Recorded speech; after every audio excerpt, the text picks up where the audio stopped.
And new at 10, it's hard enough to qualify for the Boston Marathon, let alone run it 4 times in one day. But that's what a Denver area man finished doing this afternoon, and he tells 7 News reporter Marshall Zellinger why it is such a humbling experience. 27,000 ran the Boston Marathon this morning, but the one we're going to tell you about was not anywhere near the start. So I was actually the last official starter. So everyone had run the race or started the race before I timed in and started. Lafayette resident David Clark posing along the route, talking with us from his hotel room in Boston. Oh, ow.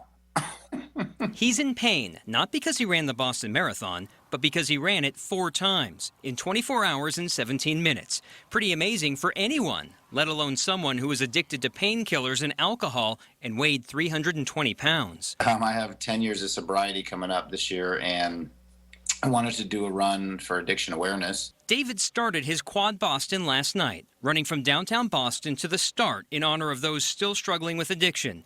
Then he ran back to the finish for those who have overcome addiction, then back to the start for the families of addicts, and then officially running the marathon in memory of a Boston girl who died last year of a drug overdose. I've always said my running has to resemble my recovery. It certainly does not resemble David's Throwback Thursday photos, now that he's half the man he used to be. Yeah, but so much more in so many ways. Running the Boston Marathon 4 times isn't even the toughest thing David's had to do. He ran a 135-mile desert race, which took nearly 2 days, and was actually inspired to do today's Quad Boston by someone who ran that 135-mile race 4 times in a row. Marshall Zellinger, 7 News.